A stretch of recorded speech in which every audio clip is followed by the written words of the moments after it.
Baik, Assalamualaikum warahmatullahi wabarakatuh. Apakah bisa kita mulai? Ya, tes suara dulu ya. Apakah suara saya sudah jelas?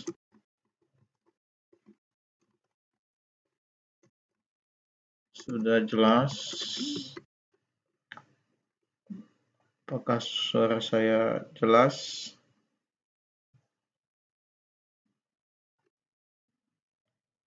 Oke. Suaranya bisa terdengar dengan baik?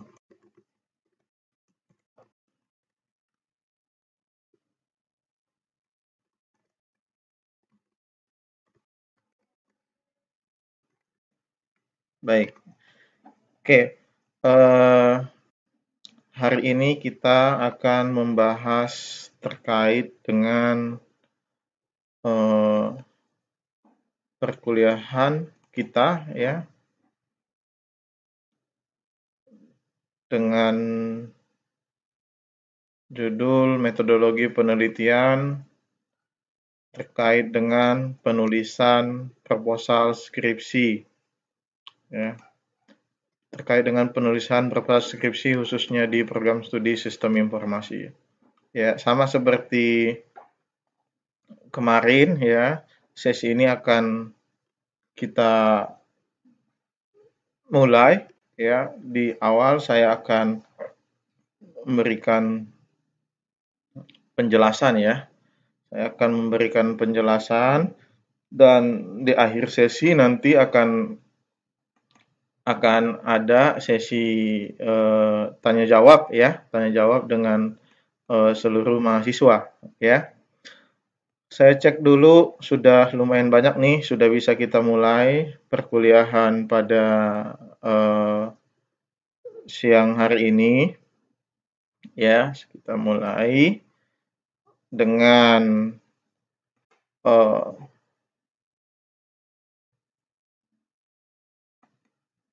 satu ya, sorry, penjelasan. Baik. Baik, selamat pagi semuanya, semoga sehat ya dan masih tetap bisa mengikuti perkuliahan pada pagi hari ini ya. Sekarang hari Selasa tanggal 5 Mei 2020. Nah, hari ini adalah terkait dengan penulisan proposal skripsi. Ya, kenapa ini menjadi isu yang perlu saya sampaikan juga, sama seperti yang sudah pernah saya sampaikan di kelas waktu itu. Ya, mata kuliah metodologi penelitian setidaknya sudah akan dapat mengantarkan adik-adik sekalian untuk mampu ya di akhir perkuliahan ini menulis ya, memiliki atau menulis draft skripsi ya, draft proposal skripsi yang telah dilakukan ya selama proses perkuliahan, karena kita sudah sampaikan beberapa materi terkait ya, mulai dari penjelasan pertama sekali waktu kuliah pertama terkait dengan metodologi penelitian, terkait dengan bagaimana melakukan literatur review, terkait dengan bagaimana memetakan pemikiran-pemikiran kita sampai bagaimana kita punya ide dan bagaimana kita bisa menuangkan ide itu menjadi sebuah draft proposal. Ya.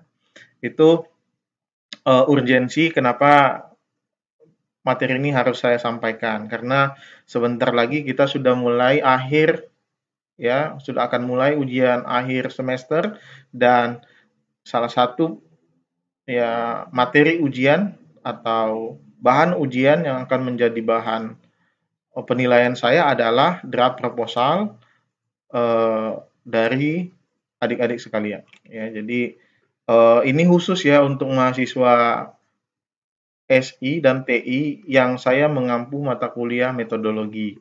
Bagi yang di luar dari SI atau TI atau di luar dari kelas yang saya ampu, tetap saja sama, materinya juga sama, dan ini bisa dipakai dan digunakan sehingga nanti bisa memandu, mengguidance adik-adik sekalian untuk dapat menulis proposal dengan baik ya. Ataupun mungkin ada yang di luar dari Universitas Bina Dharma, sahabat-sahabat berguru yang lain, ini juga mungkin bisa menjadi penjelasan terkait dengan bagaimana strategi, bagaimana eh, poin-poin penting yang harus kita siapkan dan harus kita pikirkan, dan itu harus bisa kita tuangkan dalam draft proposal kita. Baik, ya. Oke, langsung saja pendahuluannya ya. Apa itu proposal skripsi? Ya, mungkin eh, bagi adik-adik yang baru ada di semester 4, proposal skripsi itu masih asing mungkin ya. Tapi kalau yang lain nih ada yang masih yang sudah semester 8 yang sedang me, me, apa namanya menulis atau melaksanakan skripsi, ya mereka akan paham tuh karena sebagian besar ya hampir perjuangan dari menyelesaikan pendidikan di sarjana itu harus benar-benar ya memerlukan semangat, yang motivasi yang tinggi di dalam pelaksanaan atau penyelesaian skripsi. Nah, apa itu proposal skripsi? Proposal skripsi itu adalah satu bentuk rancangan atau desain penelitian atau usulan penelitian yang akan dilakukan dan disusun oleh seorang mahasiswa tentang suatu bahan penelitian untuk skripsi. Jadi proposal ini adalah sebuah usulan. Ya, nantinya akan dilihat nih usulan adik-adik sekalian apakah memang sudah memungkinkan untuk diteliti yang pertama atau apakah usulan ini sudah benar ya secara metodologi ya karena sesuatu yang harus diteliti, sesuatu yang akan diteliti itu harus dijelaskan metodologinya dengan baik dan jelas dan metodologi atau metode yang digunakan untuk penyelesaian penelitian itu harus benar. Nah, oleh sebab itu nanti di akhir dari penyelesaian proposal skripsi akan ada sesi yang namanya ujian proposal. Nah, tahapan ini yang akan menseleksi atau melihat apakah proposal skripsi yang sudah ditulis ataupun yang sudah dirancang itu memungkinkan tidak untuk dilanjutkan ke tahap penelitian skripsi. Nah, oleh sebab itu ini starting point bagi adik-adik nanti ya setelah di semester 7 ini akan kalian ajukan dan apabila proposalnya disetujui, kalian bisa langsung untuk masuk ke skripsi atau penelitiannya.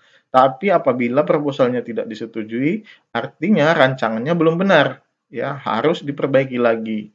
Ya, jadi sama yang pernah saya sampaikan, mata kuliah metodologi penelitian adalah mata kuliah kunci ya untuk sistem informasi Universitas Bina Dharma.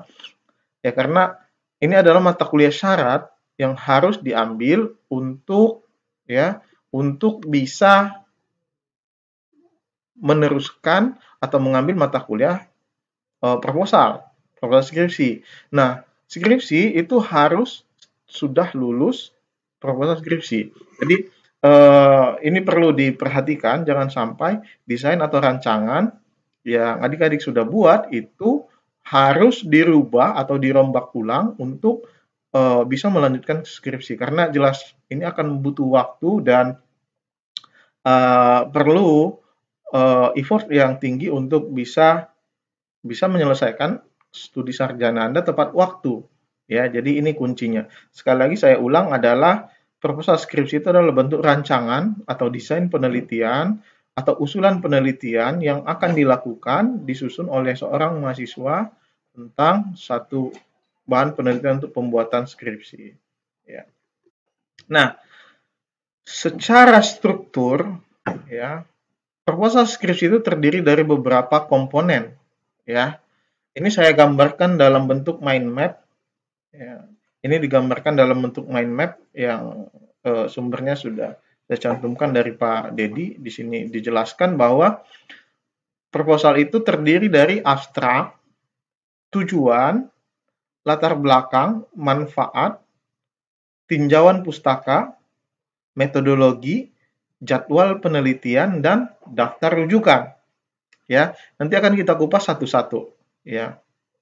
Jadi sekali lagi saya sampaikan, proposal skripsi di sistem informasi khususnya ya di sistem informasi UBD itu minimal ya memiliki abstrak, tujuan, latar belakang, manfaat, tinjauan pustaka, metodologi, jadwal penelitian, dan daftar rujukan. Ya, jadi kalau dibagi dalam bab ini jadi 3 bab ya, jadi 3 bab. Nah, kita lihat satu persatu. Abstrak ya, ini terkadang kita salah fokus ya. Apa yang harus ditulis di abstrak ya. Abstrak itu harus memiliki motivasi ya. Di dalam tulisan abstrak itu harus memiliki unsur ya motivasi dari penelitian. Yang kedua adalah problem statement, yang ketiga adalah metode, yang keempat hasil yang diharapkan, yang kelima kalau ini sudah dalam bentuk skripsi itu abstraknya harus memiliki kesimpulan ya. Tetapi kalau hanya dalam bentuk proposal skripsi kesimpulannya belum ada ya karena penelitiannya belum dilakukan ya. Jadi tolong dicatat nih. Ya, saya gambarkan secara mind map, tolong dicatat. Ini akan menjadi tugas kalian ya nanti untuk membuat proposal ya, untuk membuat proposal. Jadi harus memiliki komponen-komponen ini. Nah, setelah itu nanti ada tujuan. Apa sih tujuan penelitian? Apa latar belakangnya? Ya, ini akan saya jelaskan secara detail dalam bentuk uh, mind map ya, dalam bentuk mind map. Saya coba buka mind map. Nah, oke ini ya. Saya sudah gambarkan, ini mungkin bisa dilihat nih.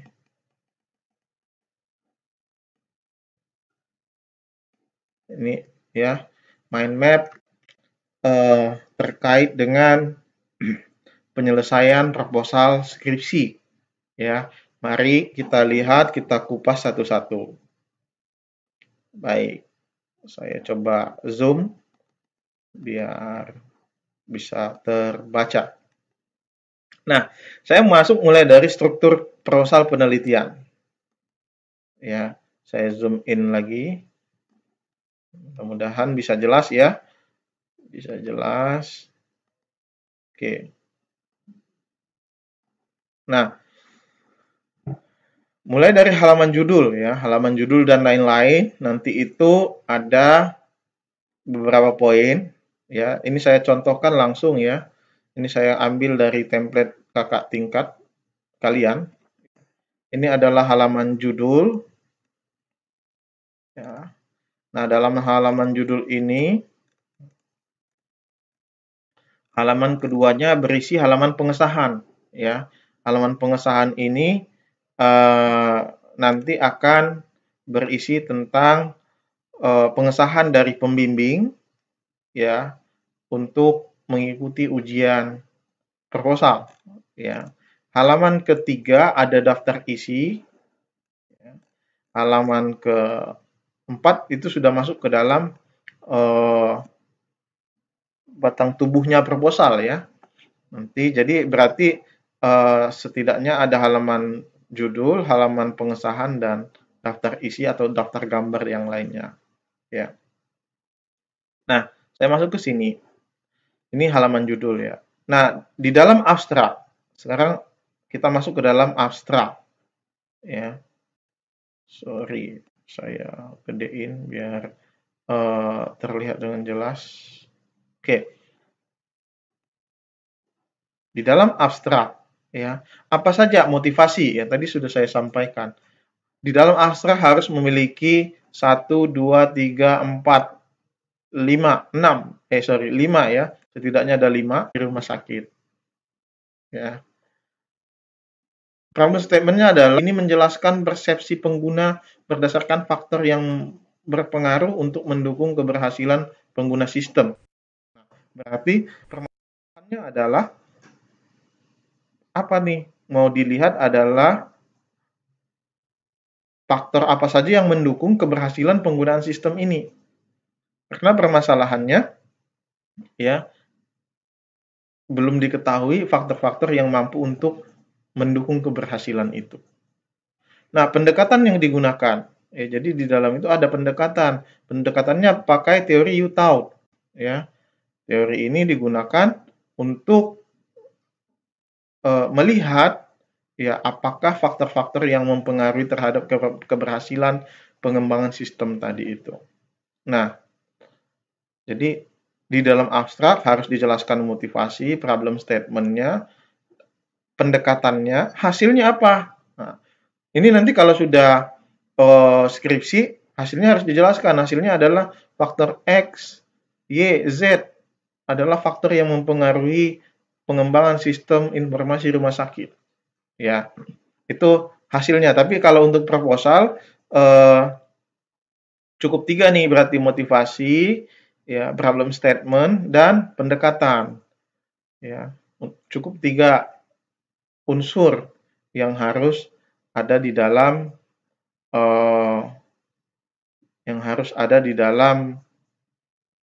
abstrak, ya. Oke, sampai di situ jelas ya. Nanti kalau sudah masuk ke dalam skripsi baru ditambahkan nih abstraknya, harus ditambah hasil yang hasil yang telah didapatkan. Ya. Nah, masuk ke tujuan. Tujuan itu apa isinya? Tujuan adalah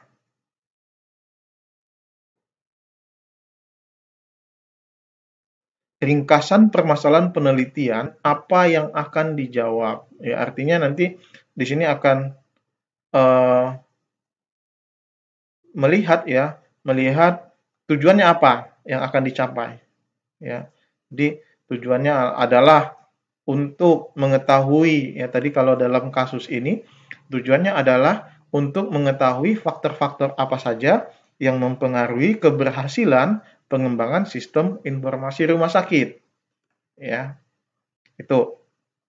Nah, sedangkan latar belakang ya akan berisi kajian pustaka. Jadi masuk di sini adalah untuk memberikan tinjauan atau gambaran tentang yang telah diketahui dan di mana pertanyaan penelitian tersebut cocok. Jadi maksudnya ini adalah pengantar yang menunjukkan fenomena keadaan sekarang ya. Jadi kondisi penelitian terkait dengan U-Taut, dengan pengembangan sistem informasi rumah sakit itu sudah apa saja tuh gitu ya.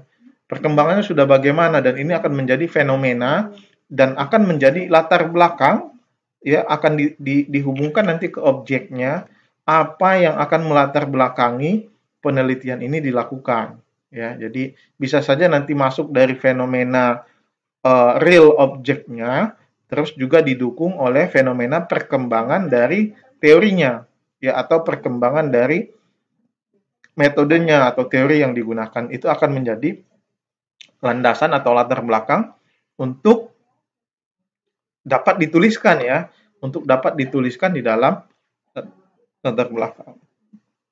Nah, ada manfaat penelitian. Ya, apa manfaatnya? Jelas ya. Studi ini memberikan manfaat. Yang pertama, ya, di sini dilihat nih, ya. Apa manfaatnya? Memberikan pemahaman lebih terhadap faktor yang mendukung penerimaan teknologi di sisi pengguna terhadap sistem yang digunakan. Jadi, jelas nih, ada berapa kira-kira manfaat yang bisa didapat dari penelitian ini ya, dari kegiatan penelitiannya. Yang pertama, katanya akan memberi pemahaman terhadap faktor ya, yang dicari adalah faktor ya, faktor yang mempengaruhi. Berarti kalau faktornya ditemukan dan sudah hasil dari penelitian, itu akan memberikan manfaat terhadap pemahamannya. Yang kedua, akan menjelaskan faktor yang jadi penghambat ya. Jadi dari proses penelitian itu nanti akan bermanfaat untuk menjelaskan faktor-faktor apa saja sih yang menghambat pengembangan atau penggunaan ya, adopsi dari sistem informasi manajemen rumah sakit itu. Ya, UTAUT ya, kita ngomong UTAUT ini dalam konteks user acceptance ya, penerimaan uh, user ya terhadap sistem. Yang ketiga, mencoba memvalidasi teori UTAUT ya, mencoba memvalidasi teori UTAUT yang digunakan pada penelitian terdahulu untuk menjelaskan fenomena penerimaan teknologi. Jadi, sebutkan saja apa manfaat-manfaat yang bisa didapatkan dari kegiatan penelitian yang dilakukan. Ya, itu ya. Jadi yang pertama tadi saya ulang lagi, abstrak berisi minimal 3 komponen untuk proposal, ya, 4 komponen untuk skripsinya. Tujuannya apa? Ya, tujuannya tadi untuk melihat faktor-faktor apa saja yang mempengaruhi terhadap pengembangan dan penerimaan sistem informasi manajemen rumah sakit. Ya. Yang ketiga adalah manfaat. Ya, memberikan gambaran manfaat atau kegunaan dari penelitian yang dilakukan. Ya, kalau penelitiannya tidak bermanfaat, ya untuk apa? Ya, kalau penelitiannya tidak berguna, ya untuk apa dilakukan? Nah, ini akan memberikan gambaran bahwa penelitian ini bermanfaat untuk apa. Ya. Yang keempat adalah metodologi. Ya, metodologi ini akan menjelaskan langkah-langkah penelitian serta teknik dan alat yang digunakan dalam penelitian.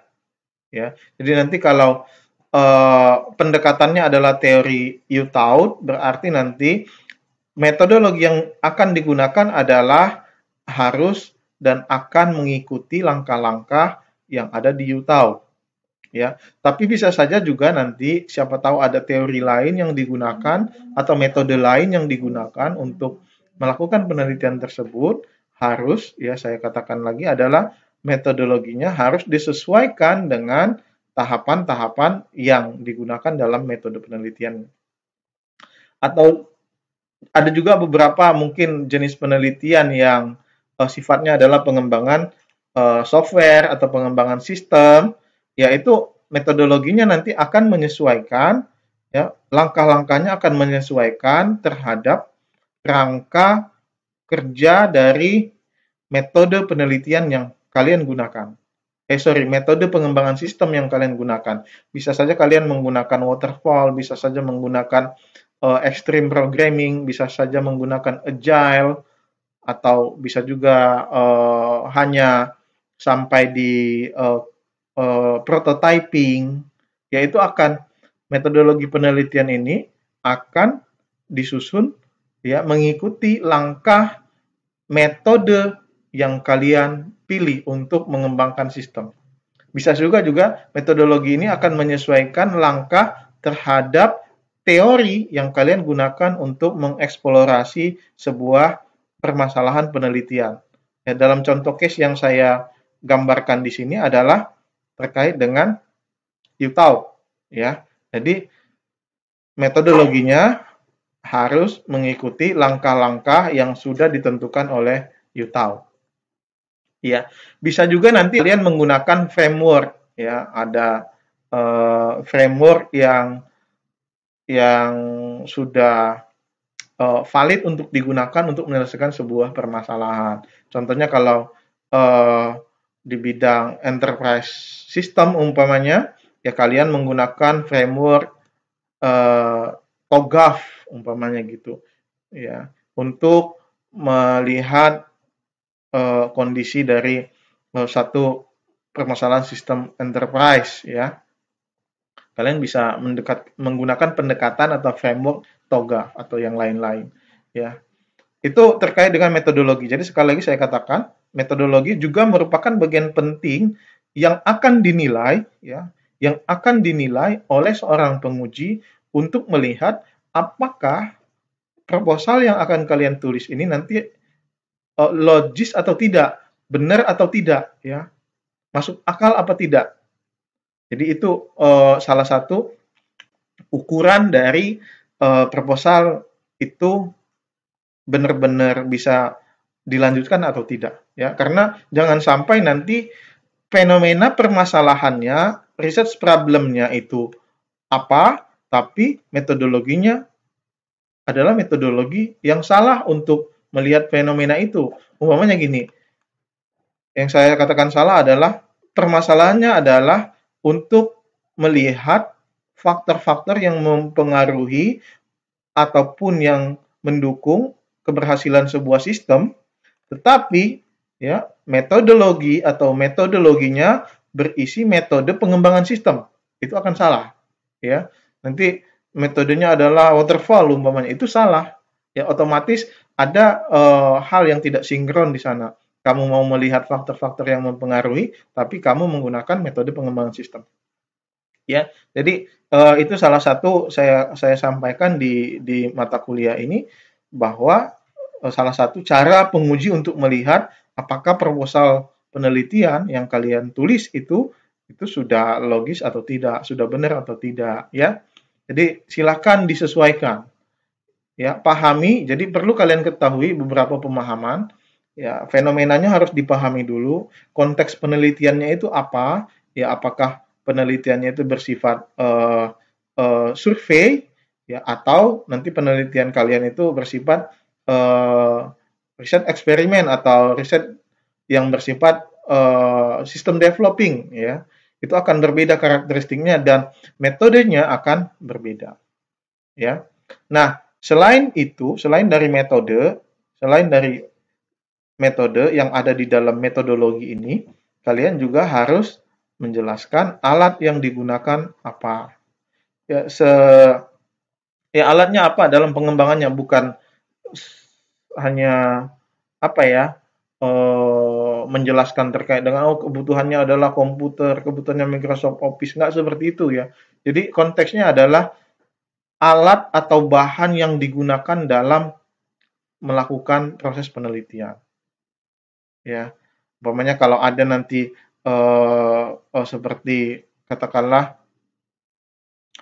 eh, kasus yang saya jelaskan di pertama ini adalah melihat faktor-faktor eh, yang mempengaruhi keberhasilan penggunaan sistem informasi rumah sakit, berarti alatnya apa? Instrumen penelitiannya adalah kuesioner, yaitu adalah instrumen penelitian yang akan kalian gunakan itu adalah alat kuesioner itu adalah alat ya yang akan kalian gunakan untuk ya mendapatkan data ya untuk mendapatkan data penelitian. Ya, setelah itu nanti akan diproses ya menggunakan software, mungkin SPSS atau mungkin AMOS atau PLC atau yang lain-lain sebagainya. Ya, itu dijelaskan di sini. Ya. Kalau itu adalah pengembangan sistem, ya mungkin kalian bisa menjelaskan uh, bahasa pemrograman yang digunakan, ya atau apa namanya itu uh, ya bahasa pemrograman dan user interface-nya menggunakan apa dan seterusnya. Apakah menggunakan NetBeans atau apa dan seterusnya, ya. Atau Dreamweaver biasa yang digunakan untuk pengembangan-pengembangan web. Nah, itu yang perlu dijelaskan di dalam metodologi. Jadi selain yang pertama adalah metode, yang kedua adalah alat dan bahan, ya. Yang ketiga sebenarnya urgent juga untuk uh, uh, ditambahkan, ya, objek penelitian. Ya, umpamanya kalian melakukan penelitian di Sumatera Selatan pada instansi-instansi uh, kesehatan, umpamanya gitu ya, atau kepada masyarakat yang ada di Sumatera Selatan, atau kalau mau disegmentasi berdasarkan kabupaten kota, silahkan, ya. Itu metodologi penelitian. Jadi setidaknya ada ya 3 tadi ya saya gambarkan yang harus kalian masukkan di dalam metodologi penelitian.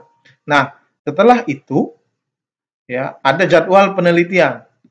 Ya. Jadwal penelitian harus dikembangkan berdasarkan kegiatan penelitian, ya. Berdasarkan kegiatan penelitian. Oke, ini banyak salah nih, ya. Ada mahasiswa jadwal penelitian nomor 1 pengajuan judul, yang kedua ACC, yang ketiga jadwal ujian. Enggak, itu salah ya. Jadi jadwal penelitian isinya adalah kegiatan penelitian. Ya, yang pertama mungkin kalian melakukan studi literatur, ya dilakukan selama 1 minggu. Ya, yang kedua kalian mengembangkan metodologi dan menulis proposal, dilakukan di minggu kedua. Mengembangkan instrumen penelitian, mengumpulkan data, memvalidasi, memproses dan seterusnya.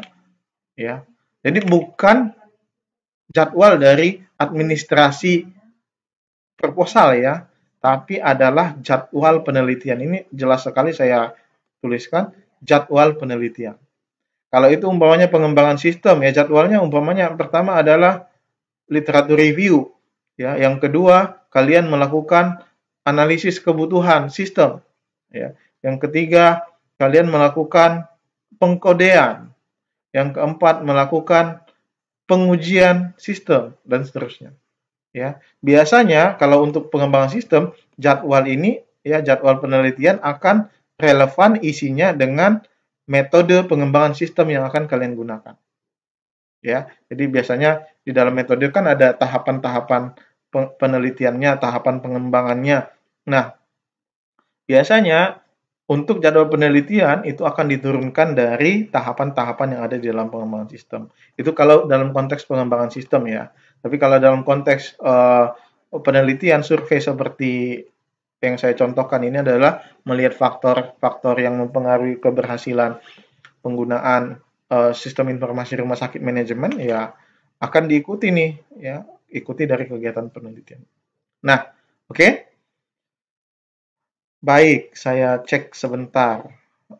Ya, masih aktif ya. Ada pertanyaan nanti saya buka di sesi pertanyaan ya. Sampai di situ itu setidaknya memberikan gambaran terhadap isi proposal yang akan kalian tulis ya, yang akan kalian tulis.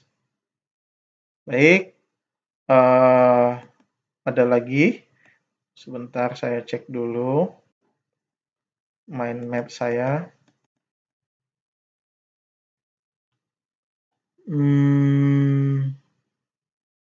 Oke, mungkin untuk proposal itu saja dulu yang perlu saya sampaikan ya. Jadi ini saja dulu yang perlu saya sampaikan di proposal. Mind map-nya saya pindah ke slide lagi. Baik, ya. Nah, oke, silakan dicatat ya untuk yang perlu ya, karena ini akan menjadi tugas akhir kalian ya, UAS ya, akan saya kumpulkan menjadi UAS. Baik. Nah, aturan ya, kita ngomong masalah aturan nih, sekalian saya sosialisasi terkait dengan aturan yang ada di sistem informasi Universitas Bina Dharma ya. Yang pertama ya, ini enaknya jadinya nih, dokumen proposal maksimal 10 halaman termasuk halaman cover dan daftar pustaka ya, tapi dapat menambahkan lampiran ya. Jadi umpamanya ada lampiran-lampiran yang harus kalian tambahkan ya, silahkan dilampirkan ya. Jadi ini akan berlaku nih sampai angkatan yang sekarang berjalan ya. Dokumen proposal maksimal 10 halaman. Jadi sebenarnya dalam pengerjaan proposal, kalau kalian sudah bisa melakukan studi literatur dari sekarang, ya sebenarnya nggak lama nih, nulis 10 halaman kan nggak lama. Jadi maksimal ya 1 bulan draft proposal itu sudah selesai harusnya ya. Harusnya kalau 10 halaman sih nggak susah ya. susah buatnya. Jadi 10 halaman itu terdiri dari apa? Nanti saya tunjukin lagi, ya. Jadi 10 halaman itu tadi terdiri dari, balik ke sini, ya. Ini adalah contoh template. Jadi halaman pertama itu halaman judul, halaman pengesahan, daftar isi, ya itu sudah 3 halaman tuh. Nah, mulai dari sini proposal nih. Abstrak, ya, abstrak, latar belakang, identifikasi masalah, perumusan masalah, tujuan penelitian, manfaatnya, tinjauan pustaka, ya, dan metodologi penelitian, jadwal penelitian, dan satu lagi adalah daftar pustaka. Jadi sebenarnya kalian cuma nulis paling banyak ini adalah 6 halaman ya sebenarnya. Ya, jadi karena halaman 1, 2, 3 itu sudah halaman judul, pengesahan sama daftar isi, halaman terakhir itu sudah berisi daftar pustaka. Berarti kalian tinggal nulis 6 halaman nih mulai dari abstrak. Ya. Ini template-nya yang bisa kalian gunakan dan huruf juga sudah ditentukan. Nanti saya tunjukin. Ya. Huruf apa yang digunakan, berapa size-nya, dan seterusnya. Ya. Baik. Nah, dokumen skripsi, ini untuk skripsi ya. Ini tadi untuk proposal. Maksimal, ini maksimal 10 halaman. Dokumen skripsi minimal 75 halaman. Ya. Minimal 75 halaman, tidak termasuk lampiran. Artinya gini, terkadang saya sangat sedih sekali melihat skripsi yang hanya 30 halaman, itu pernah terjadi.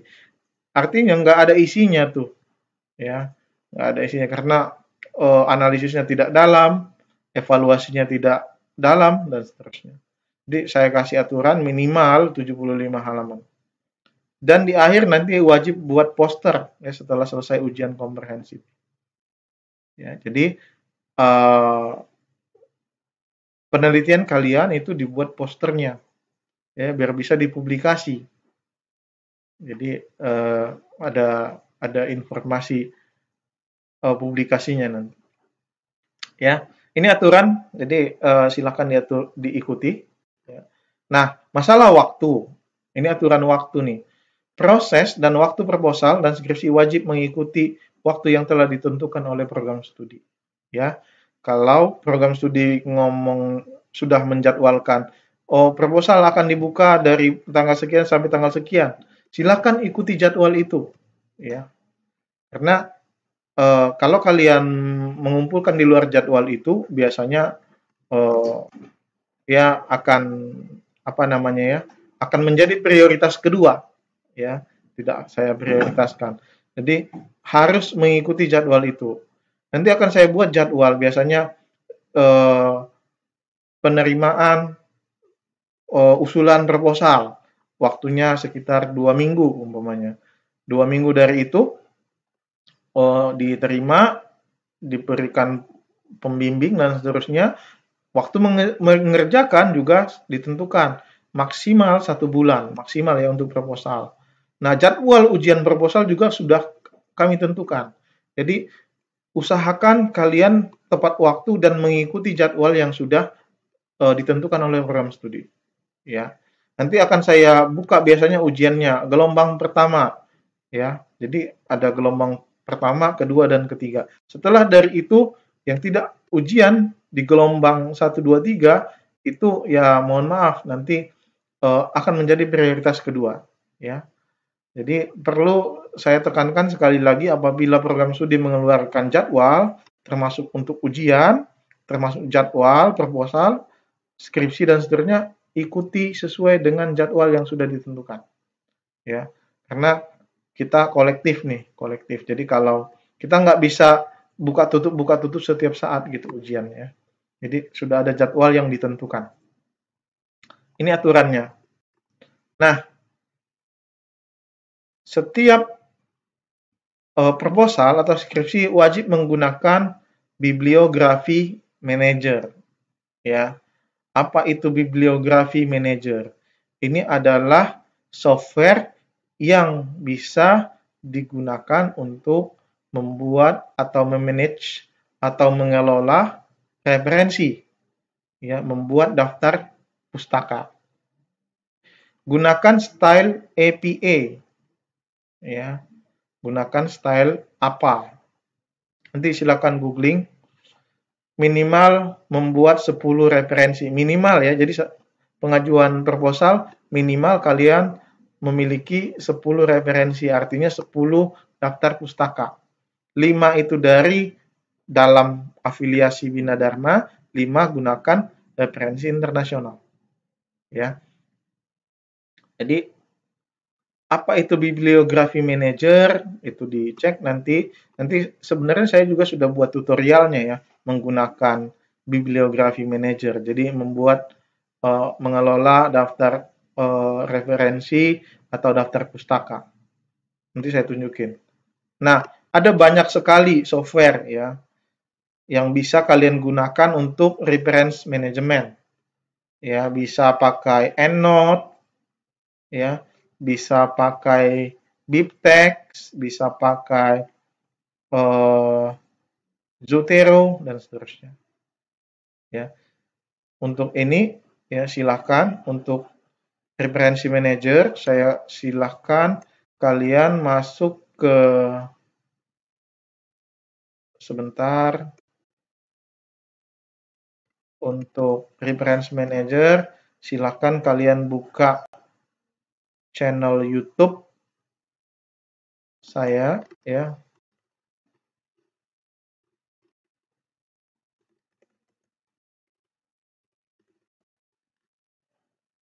Bisa lihat di sini ya, cari berguru ya. Berguru. Ya. Oke. Berguru atau ini saya sudah subscribe ya. Ya, sekalian yang mau subscribe silahkan ya. Cari berguru, ada video ya. Di sini saya sudah tulis ya. Sudah buat video tutorial ini membuat daftar pustaka dengan Zotero ya. Jadi kalian bisa nonton video ini ya untuk membuat daftar pustaka. Berkah itu ada di rumah. Berbagi berkah bareng Lazada. Murah tiap hari. Grammarly does more than catch errors. With Grammarly, you can find really. Nah, di sini ada tutorial membuat daftar pustaka dengan Zotero. Jadi kalian bisa lihat guru prosesnya bagaimana dari proposal ya. Sekali lagi klik di sini tambah, kemudian sahabat guru buat tantangan kiri. Ada juga yang menggunakan BibTeX ya, menggunakan BibTeX untuk membuat daftar pustaka. Terserah kalian mau pakai software apa, mau BibTeX, mau Zotero, mau EndNote dan seterusnya, silahkan ya. Nanti silahkan dicek di sini.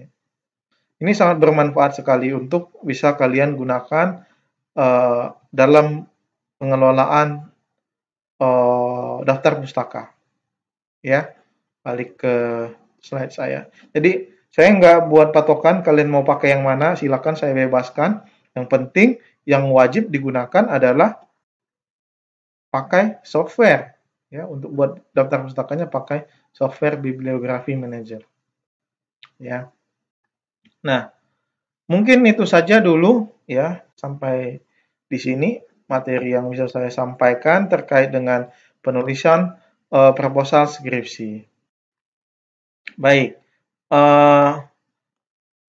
Di samping itu ya, sekaligus saya informasikan ya, template ini ya, template penulisan proposal itu kalian bisa akses di halaman websitenya SI, si.binadharma.ac.id ya. Kalian buka web SI, di sini ada unduh ya, pilih unduh. Nah, ini ada template nih. proposal skripsi laporan ya sampai ini ya. Silahkan diklik ya. Ini ada buku pedomannya ya. Ini untuk buku pedoman proposal dan skripsi. Silahkan nanti diunduh ya. Nanti dilihat nih ada buku pedoman penulisan untuk sistem informasi yang sudah baru kita buat ya 2019 kemarin. Silakan dibaca nih sampai nanti di sini kita buat nih strukturnya, hurufnya ya dan seterusnya sampai proses-prosesnya. Ya, ini silakan dibaca buku ini ya untuk panduan bagi Anda. Setelah itu di bawah ini ada unduh template ya, unduh template itu yang tadi yang Word ya, yang ini. Oke. Ya, silakan dieksplorasi. Mungkin saya balik ke pemirsa dulu. Saya buka sesi tanya jawab ya. Apakah ada yang mau bertanya? Silakan diketikkan pertanyaannya.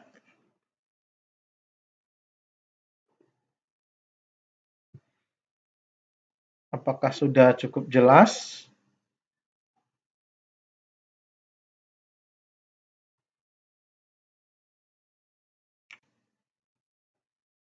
Ada pertanyaan? Apakah ada pertanyaan?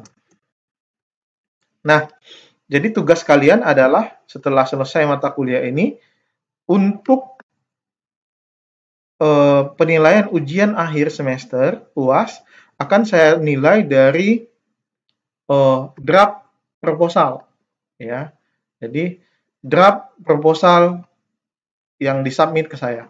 Jadi semua mahasiswa yang mengikuti kelas saya wajib membuat draft proposal penelitian dengan aturan yang sudah saya sampaikan tadi.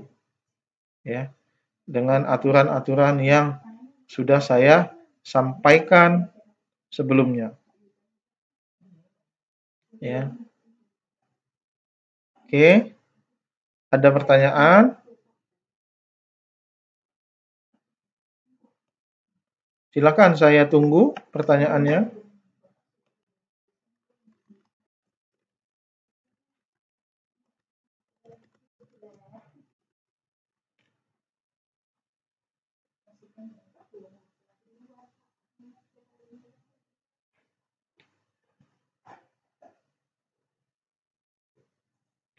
Masalah tugas kemarin. Oh, tugas yang mind map ya, Aldi. Tugasnya adalah membuat mind map ya dari ya rancangan atau literatur review yang sudah kalian buat sebelumnya. Jadi mind map itu adalah kalian terjemahkan menjadi proposal nanti. Ya. Menjadi proposal. Jadi buat mind map seperti ini. Buat mind map seperti ini. Oke. Ya. Buat mind map seperti ini. Isinya adalah rancangan penelitian. Ya. Rancangan penelitian kalian. Ya. Buat rancangan penelitian dalam bentuk mind map. Oke? Atau silahkan putar lagi videonya kalau masih bingung. Ya. Yang penting kan gini, setiap kalian harus memiliki rancangan penelitian yang akan kalian angkat nanti sebagai proposal penelitian. Nah, rancangan penelitian itu kan sudah kalian rancang dari pertemuan pertama sekali kita kuliah ya. Waktu itu saya jelaskan mulai dari kalian melakukan observasi, mulai kalian melakukan studi literatur, mulai kalian melakukan pengamatan-pengamatan yang lain dan terjemahkan itu semua kegiatan itu ke dalam mind map, ya. Oke.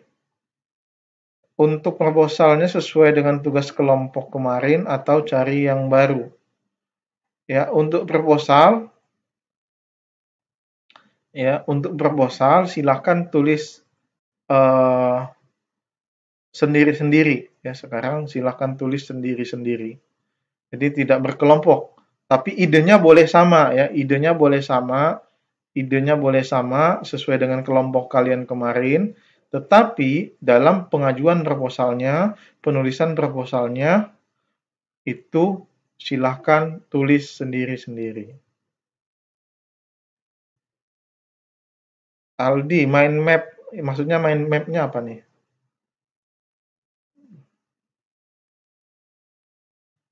Tugasnya pribadi, ya, pribadi untuk proposalnya, draft proposalnya tugasnya pribadi. Ya, idenya boleh sama, ya, idenya boleh sama, ya, seperti yang sudah pernah kalian paparkan secara kelompok, tetapi di dalam draft proposalnya harus sendiri-sendiri, ya, harus sendiri-sendiri. Oke.